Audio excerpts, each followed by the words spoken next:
सुना होगा आपने और कभी अखबारों में पढ़ा होगा कि चोरी की साजिश करते हुए 4 लोग गिरफ्तार। सेंध लगाने से पहले ही प्लानिंग करते हुए गुट को पकड़ा। कोई एक आदमी प्लान करता है, मास्टर आइडिया देता है और उसमें जुट जाते हैं कुछ लोग, काम कैसा भी हो। लेकिन जब लोग जुट जाते हैं और ठीक से प्लान पर काम करते हैं तो वो चोरी हो या कोई बड़ा काम जिससे दुनिया बदलने की उम्मीद की जा सकती है, सक्सेस होने की रेट बढ़ जाती है। तो शहरी शरीफ जुट गए हैं इस वक्त एक पैनल की शक्ल में, और जिसकी मास्टरमाइंड होने को तो कोई एक है, लेकिन सवाल यह है कि यार ये बेहद नामचीन लोग जिन्हें अपनी नौकरी की परवाह नहीं, ये तो रिटायर्ड हैं, अच्छे पदों से रिटायर्ड हैं, और ये कहते भी होंगे कि हम अपना एक रुतबा, अपनी इमेज लेकर चलते हैं। ये किस दबाव में सच को झूठ करने पे तुले हुए हैं। और अगर इस लेवल पे, इस उम्र के, इस ओहदेदारी के लोग अगर मिलकर सच को झूठ बनाने में लग जाते हैं तो फिर किसको दोषी दिया जाए। जब हम पढ़ते हैं कि वो नॉन एजुकेटेड बैकग्राउंड के लोग थे जो इस चोरी में पकड़े गए, जो इस गलत काम में पकड़े गए लोग, उनका कोई खास, वो बेरोजगार थे। इस लूट में पकड़े हुए लोग, उनका कोई रोजगार नहीं था, उनकी कोई सामाजिक प्रतिष्ठा नहीं थी। लेकिन इन बंद चैम्बर में, इस तरह के पैनल्स में सेलेक्टेड लोग कि जो बड़ी बड़ी ओहदों से रिटायर्ड हैं, संस्थाओं में बड़े बड़े पदों पर जिम्मेदारी है जिनकी, और वो ही मिलकर एक सही बात को गलत साबित करने की कोशिश में लग जाएं, किसी की बात को किसी के डायरेक्शन में, तो फिर उनमें और दूसरे लोगों में कोई अंतर नहीं है। तो यही सब मुझे लगता है उस पैनल में बैठे हुए लोगों के लिए एक सवाल है कि आप भी बेहद सामान्य, और सामान्य से भी कोई और स्तर है तो वहीं पर है कि जब आप सच को सच नहीं कर पाए, आप किसी के दबाव में काम करें, तो फिर कोई चोरी चकारी के लिए की जाने वाली साजिश हो, कुछ बेरोजगारों द्वारा लूटपाट की घटना हो, या कुछ और गिरहबंदी, आप भी तो वही करेंगे अगर आपने सच को सच नहीं होने दिया। तो शहरी शरीफ का किस्सा, ये कहानी इस तरह आगे बढ़ गई है कि बिना इच्छा के भी, आपकी इच्छा नहीं है कि जिस आदमी को आप संस्था से निकाल बाहर कर देने के लिए पिछले 5, 6, 7, 8, 10 साल से दिन रात कोशिश कर रही हैं, पूरी एग्जीक्यूटिव को आपने उसमें लगा रखा है, और एग्जीक्यूटिव को पता भी लग चुका है कि क्या गड़बड़ हो रहा है, क्योंकि सुशांत ने बताया उन्हें जाकर। और उसके बाद भी वो बंदा या कोई भी शख्स, आपकी मजबूरी है कि उसे आप संस्था में सर्वोच्च पद के इंटरव्यू के लिए बुला लेते हैं। यह अलग बात है कि आपने परिणाम पहले से तय कर रखा है, आपने कैंडिडेट पहले से तय कर रखा है, और उसे सिर्फ सुशांत नहीं, बाहर से आने वाले 2-3 कैंडिडेट और आसपास के बहुत सारे लोग जान चुके थे, डॉक्टर जैन और आदरणीय एग्जीक्यूटिव। तो इसमें आगे बढ़ते हैं कि जब सुशांत से सवाल पूछ लिया था कि आपको क्यों लगता है कि आपको इस संस्था के डायरेक्टर पद पर लेना चाहिए। क्योंकि मेरे अनुभव और क्वालिफिकेशन के आधार पर मुझे इस पद हेतु होने वाले साक्षात्कार के लिए चुना गया है और मैं इस जिम्मेदारी के लिए तैयार हूं। यहां मैं अपने उन साथियों से कि जो इस पूरे एपिसोड जो नहीं देख सके हैं या जिन्होंने कुछ एपिसोड जिनके मिस हो गए हैं या शुरू से देखना चाहते हैं, तो नीचे डिस्क्रिप्शन में एक लिंक दिया गया है, वहां से आप इसकी दूसरी एपिसोड्स भी देख सकते हैं। मेरे जवाब के साथ ही पैनल में शामिल एक महिला की ओर इशारा करते हुए अध्यक्ष ने कहा था, आप पूछिए कुछ। यह इशारा उस महिला की तरफ था जो डॉक्टर जैन की दोस्त थी और सिर्फ एग्जीक्यूटिव में शामिल होने के लिए ही संस्था में आती थी। शताब्दी से, हवाई जहाज से, होटल में रुकती थी और शाम के प्लेन से दिल्ली लौट जाया करती थी। मुझे याद आया जब मैंने मेल करने के बाद इन्हें फ़ोन पर कहा था कि मैंने आपको चिट्ठी लिखी है संस्था में चल रही गतिविधियों के बारे में, तो इन्होंने बेहद रूखे, सूखे, ठंडे शब्दों में कहा था, हाँ मिल गई है चिट्ठी, हम इस पर बात करेंगे, और इससे ज़्यादा कुछ नहीं बोली थी। तो मैंने जी थैंक यू कहते हुए फ़ोन रख दिया था। ये वही महिला थी। मैं सख्त चेहरे और तटस्थ आंखों से इसकी ओर देखने लगा। उसने तुरंत कहा, नहीं आप ही पूछिए। वो बमुश्किल ही मुझसे नजरें मिला पा रही थी। एक और महिला जो रिटायर होकर अध्यक्ष के कहने पर हाल ही एग्जीक्यूटिव की सदस्य बनी थी, उसने राज्य की शिक्षा और उसमें उन कार्यक्रमों से जुड़ा कोई सवाल किया था। पिछले लगभग 60 साल की सभी योजनाओं और कार्यक्रमों के बारे में तो मुझे पता था। 20 साल से यही सब जानकारियां मैं रोजाना के काम में इस्तेमाल करता था। मैंने बताना शुरू किया। शुरू से मुदालियर आयोग, कोठारी कमेटी, नई शिक्षा नीति, ऑपरेशन ब्लैक बोर्ड, शिक्षा कर्मी, लोक जुम्बिश, दूसरा दशक, सर्व शिक्षा, समग्र शिक्षा, सब कुछ। और क्या बताना चाह रहा था मैं, क्या सुनना चाहते थे वो, मैंने सब कुछ बताया। मेरा जवाब पूरा होने से पहले ही इस महिला ने अपने चेहरे को बहुत जतन से एक फ्रेम में लाते हुए एक और मनगढ़ंत सा सवाल किया, जिसका कोई रिलेशन इस संस्था और इस पद से नहीं था। मुझे याद आ गया जब मैंने इस महिला को फोन कर अपने भेजे मेल की बात की थी, तो इसने लगभग कराहते हुए स्वर में कहा था, मेरे घर में लोग बीमार हैं, मैं अभी कंप्यूटर नहीं देख पा रही हूँ। अगले ही दिन स्पीड पोस्ट से हार्ड कॉपी भेजकर मैंने फ़ोन कर उसके अगले दिन पूछा था और इसने कहा था कि हाँ मुझे हार्ड कॉपी मिल गई है, मैंने पढ़ी है। मैं और अध्यक्ष जल्द ही इस बारे में श्रद्धा जी से मिलने का समय मांग रहे हैं। कई महीने गुजर गए। इस महिला ने मुझे कोई जवाब नहीं दिया। मुझे नहीं मालूम कि यह और अध्यक्ष डॉक्टर जैन से मिले कि नहीं, और मिले तो क्या हुआ। मेरी सबूतों सहित की गई शिकायतों पर इन्होंने क्या किया। कोई 10 मिनट मुझे इन चारों लोगों के सामने बैठे हो गए थे।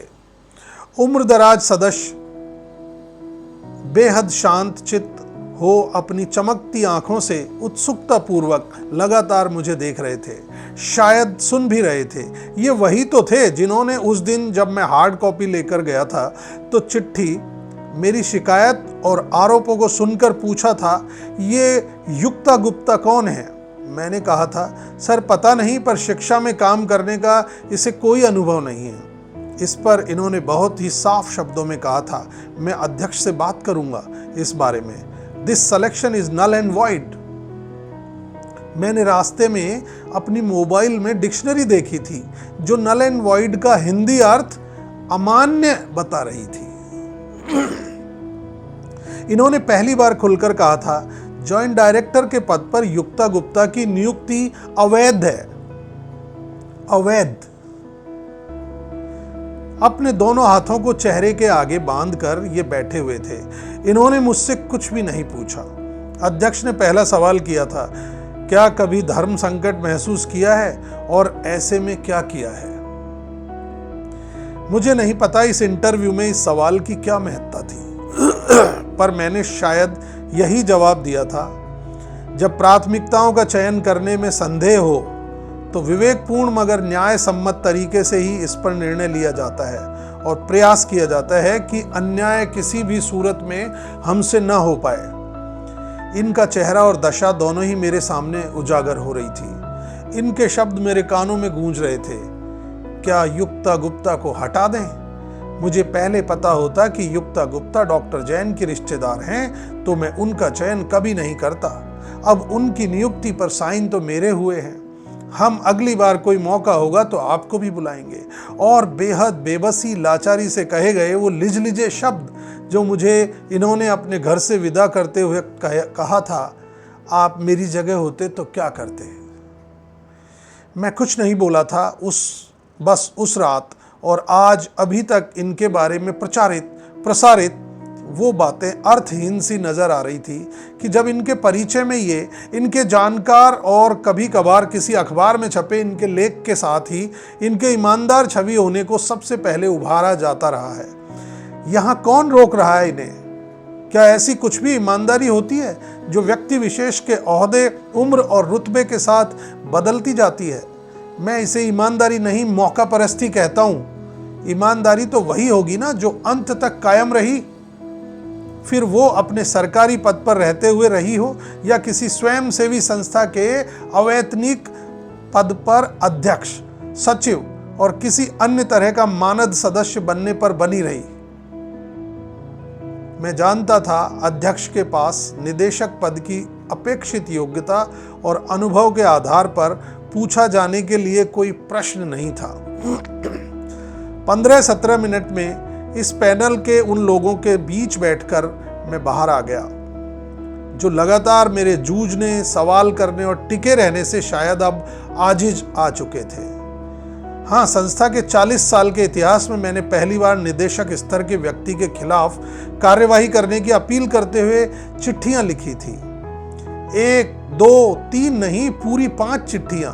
और इसी सब मशक्कत में जूझते उलझते यहाँ तक मैं और डॉक्टर जैन आ गए थे कि मैं उस पैनल के सामने निदेशक के पद का इंटरव्यू देने आ चुका था कि जहाँ मुझे, पैनल को, संस्था के लोगों को और संभवतः आपको भी पता चल गया होगा कि भले कुछ हो, सिलेक्शन मेरा या किसी और का नहीं होगा, नहीं होगा, नहीं हुआ। सिलेक्शन हुआ बिल्कुल सही, युक्ता गुप्ता का। इंटरव्यू के 3 दिन बाद युक्ता गुप्ता को संस्था के मेल से ही निदेशक के पद पर चुने जाने का बधाई सहित नियुक्ति पत्र भेजा गया।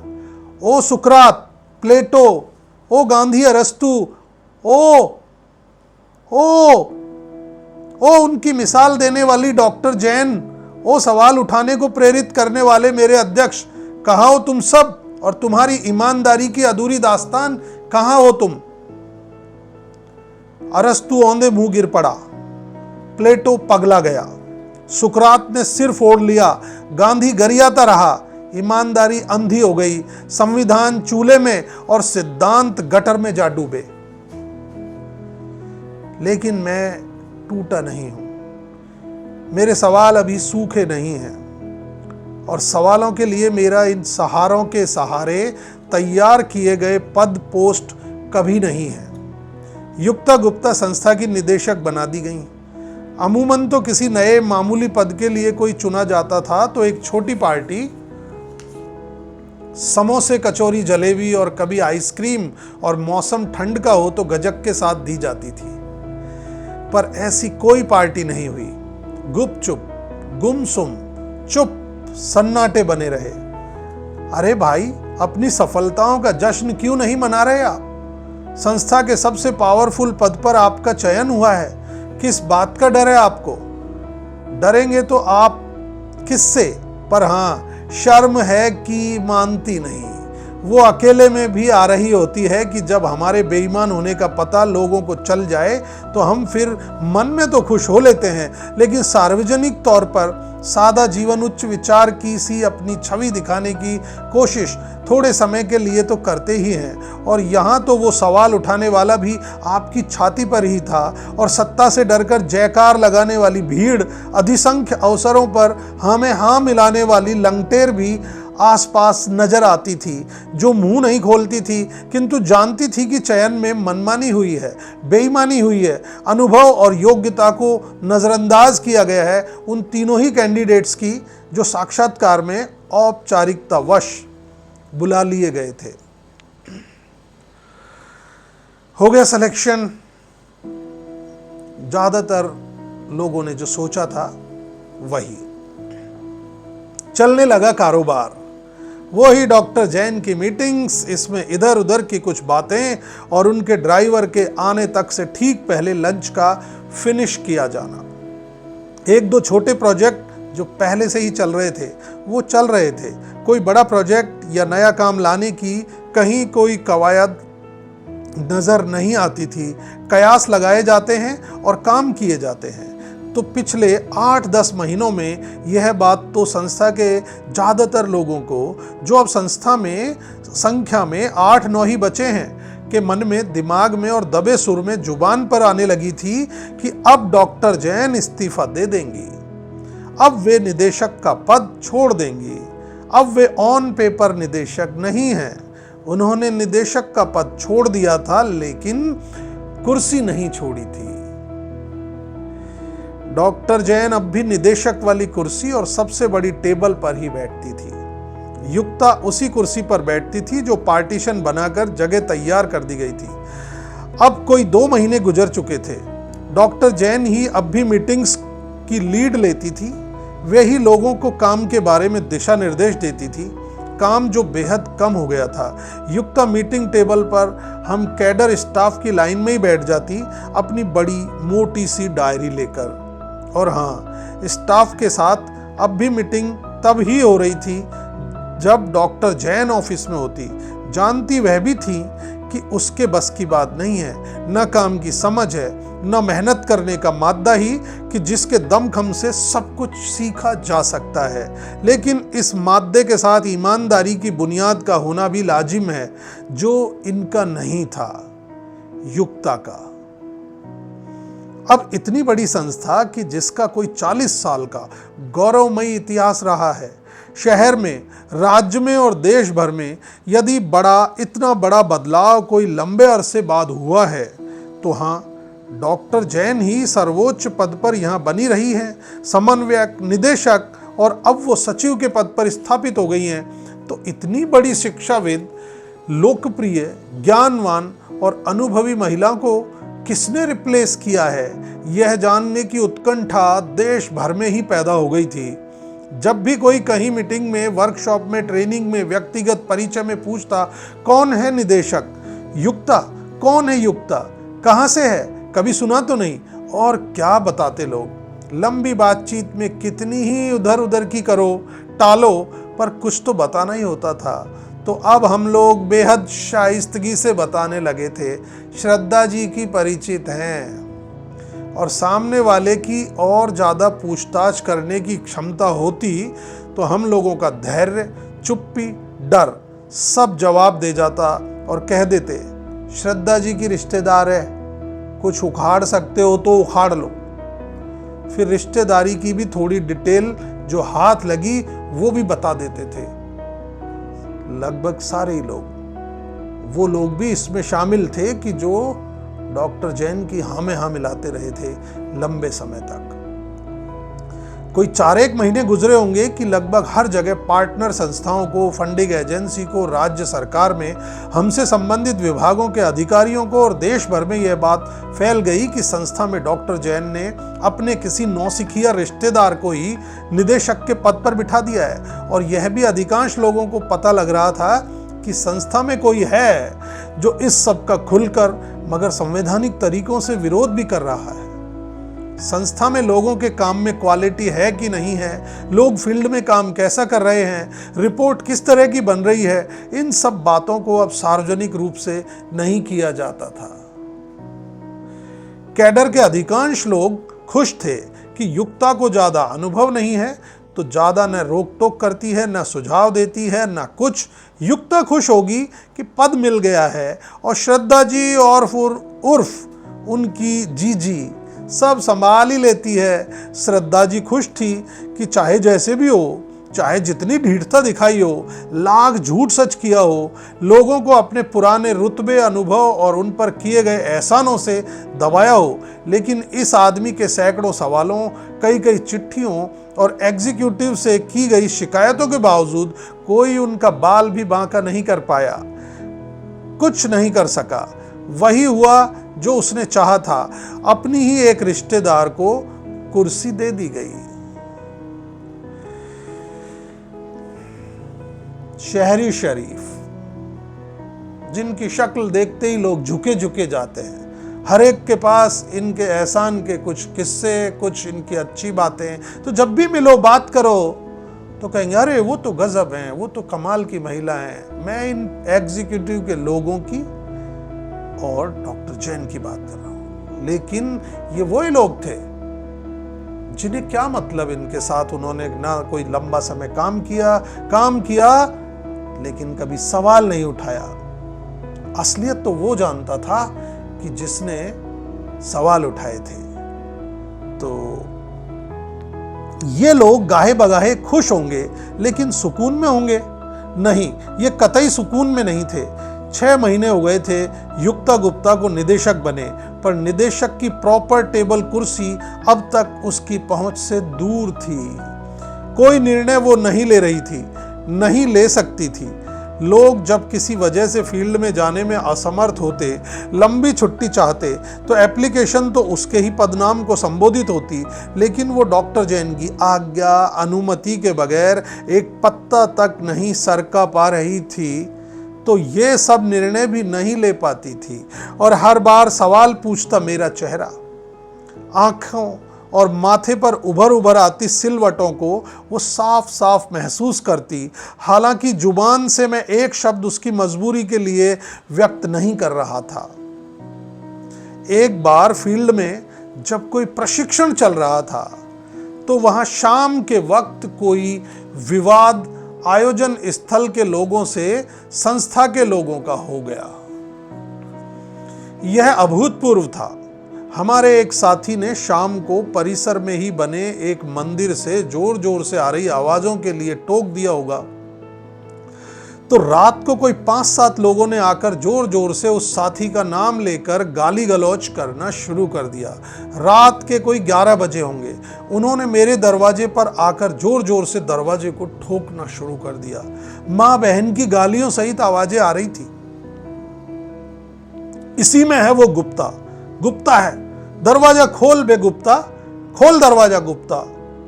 मैं गुप्ता नहीं था, पर दरवाजा मेरा पीटा जा रहा था। गुप्ता मेरे कमरे से 3 कमरे आगे था। मेरे लिए आसान था, मैं लाइट जलाकर जाली लगी खिड़की से अपना चेहरा दिखाता और बताता कि गुप्ता 3 कमरे आगे है। मैंने ऐसा नहीं किया। खतरे को भांपते हुए मैं पूरे कपड़े पहन, जूते कसकर बाहर आ गया और पहले बेहद शांत स्वर में मैंने पूछा, क्या बात है? मुझे उन्होंने पहचान लिया था। मैं वो नहीं था जिससे शाम को कुछ कहा सुनी हुई थी। वे कहने लगे, ये नहीं है। अब मैं जोर से बोलने लगा। मैं इतना जोर से बोलने लगा कि उनमें से अब तक कोई इतने जोर से न बोल पाया था, न ही चिल्ला पाया था। वहां खड़े उस जगह के आयोजकों से उल्टे मैंने ही सवाल किए कि ये क्या गुंडागर्दी लगा रखी है आप लोगों ने। यहाँ कोई 300 से ज़्यादा लोग, 200 उनमें कोई महिलाएं हैं, यहाँ लगभग 250 से 300 के करीब महिलाएं यहाँ इस जगह रुकी हुई हैं और हम सब बाकी लोग हैं। यहाँ ये सब क्या कैसे हो पा रहा है? एक आदमी के मुंह से शराब की गंध आ रही थी। बस मुझे तो मिल गया क्लू। मैंने भीषण आवाज में उसके शराब पीकर आने को मुद्दा बनाया। मेरे इस पलटवार से वे रक्षात्मक मुद्रा में आ गए थे। अब तक पहली मंजिल की बालकनी में सैकड़ों महिलाएं आ खड़ी हुई थी, जो हमसे ट्रेनिंग लेने राज्य सरकार के आदेश पर यहां आई थी। अब तक गुप्ता सहित मेरे भी 4-5 साथी अपने कमरों से बाहर आ खड़े हुए थे। कोई घंटे भर यह शोर शराबा और धमकियां यहां चली। गुप्ता सहित मेरे बाकी साथी भी डर गए थे। वो मारने आए लोग वापस लौट गए थे, लेकिन एक डर था कि वे फिर से न आ जाएं। क्या किया जाए? हालांकि मेरी संस्था में मैं सबसे सीनियर था, लेकिन डॉक्टर जैन की स्ट्रेटजी के मुताबिक एक जूनियर साथी को इस स्टेट लेवल के कार्यक्रम का कोऑर्डिनेटर बनाकर भेज दिया गया था। इसमें उनका मकसद था कि मुझे तो छोटा महसूस कराया ही जाए और मैं इसका विरोध करूं तो कुछ तो कार्यवाही का मौका उनको मुझ पर मिले। मैंने इस बात का विरोध नहीं किया। मुझे तो बड़े अन्याय से जंग लड़नी थी और जीतनी भी थी, और इसके लिए टिकना जरूरी था, तो मैं टिका रहा। फिर कोऑर्डिनेशन कोई भी करे, क्या फर्क पड़ता है। अब ऐसे हालात में कोई औपचारिक कोऑर्डिनेटर कुछ ना कर सकता था।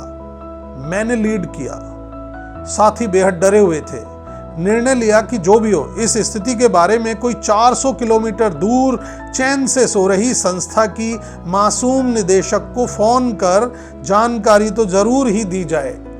सलाह मेरी थी। एक साथी ने इसे अंजाम दिया। अगले 1 घंटे तक लगातार युक्ता को फोन किए जाते रहे। युक्ता के फोन आते रहे। यह सूचना मिली कि हम सब अपने कमरों में ही रहें, और रात के 12 बजे युक्ता किसी एक और व्यक्ति के साथ यहां पहुंचने के लिए चल पड़ी थी। मुझे उस साथी ने, जो युक्ता के साथ फोन पर थी, बेबसी और असहाय स्वर में कहा, युक्ता जी ने कहा है कि हम आ रहे हैं, और ध्यान रहे कि सुशांत किसी से कुछ भी ना बोले। मैंने कहा ओके। सुबह 10 बजे युक्ता यहां आ चुकी थी। कल रात जो लोगों ने यहां उत्पात मचाया था, तो अब इस जगह शिविर में एक भी महिला रुकने को तैयार नहीं थी।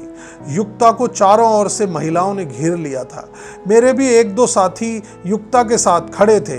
इतना कोलाहल हो रहा था कि कोई किसी की नहीं सुन रहा था। दोपहर तक यह सूचना दे दी गई कि 5 दिन चलने वाली यह ट्रेनिंग तीसरे दिन ही समाप्त की जा रही है। इस तरह से इस संकट को मैनेज किया गया। इसका असर राज्य सरकार के एक बड़े कार्यक्रम पर सीधे सीधे पड़ा। तरह तरह की बातें हुई। मैं चुप था, एकदम चुप। ऐसे ही तो कहा गया था।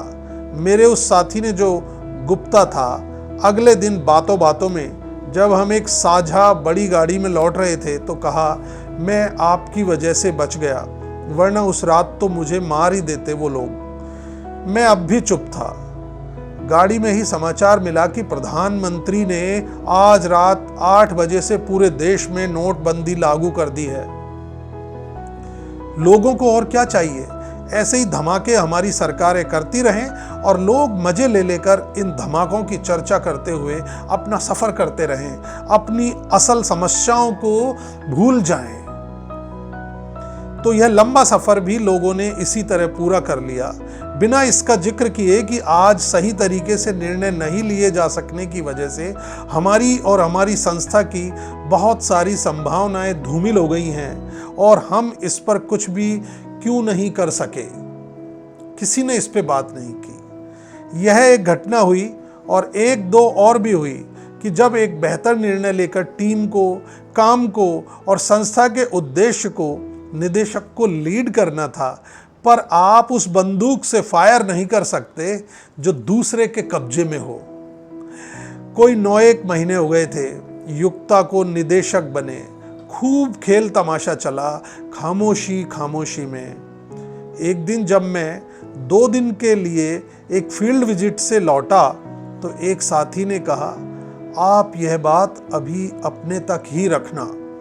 कल युक्ता ने अपने पद से त्यागपत्र दे दिया है। आगामी 30 तारीख उनका लास्ट वर्किंग डे है। धड़ाम बुड़ूम बूम की आवाजें हुई थी कहीं, मैंने सुनी। वो साथी मेरे मुंह से कुछ सुनना चाह रहा था, पर मैंने एक्टिंग करते हुए कहा, पिछले 9 महीने में एक भी दिन उन्हें निदेशक की कुर्सी पर नहीं बैठने दिया गया। शायद इस बात से खफा होकर वो अपना त्यागपत्र गुस्से में देकर जा रही होंगी। ऐसा कुछ नहीं था।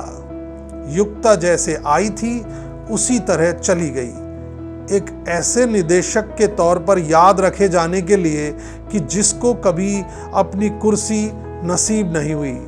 अब डॉक्टर जैन सचिव भी थी और फिर एक बार निदेशक भी।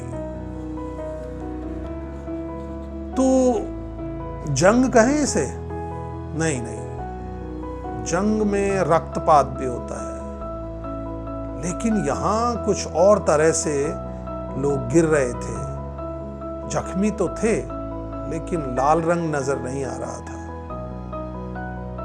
कहीं एक घटना की वजह से कि जब वो रात को फील्ड में जो बवाल हुआ और निदेशक बनी युक्ता गुप्ता को जिस तरह से फोन आए और उससे वो हालात, या पहली बार रात में पहुंचना पड़ा उसे वहां जाकर, वो सब उसके बश की बात नहीं थी। पहली बार संस्था के इतिहास में हुआ कि 5 दिन चलने वाला एक कार्यक्रम 3 दिन में खत्म कर दिया। इससे संस्था की छवि धूमिल हुई। राज्य सरकार ही तो संस्था को ये सब काम करने को अलाउ करती थी। वजह जो भी हो, लेकिन शर्म एक ऐसी चीज है जो आपको आती है। ना आपसे कुछ मैनेज होता, ना आपको उस बारे में कुछ भी जानकारी है। और ऐसे में अगर इस तरह के बड़े बड़े विवाद आए, कुछ ऐसे मौके आए जब जहां आपको अपनी लीडरशिप दिखानी है, आप कैसे दिखा सकते हैं? आपकी बंदूक तो किसी और के कब्जे में है। तो युक्ता गुप्ता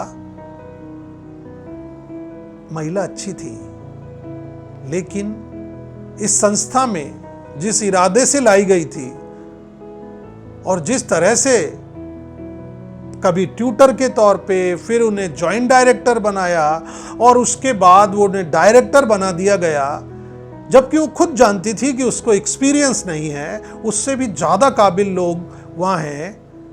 वो डॉक्टर जैन के हाथों की कठपुतली बन गई थी, इसलिए वो अच्छी महिला नहीं थी।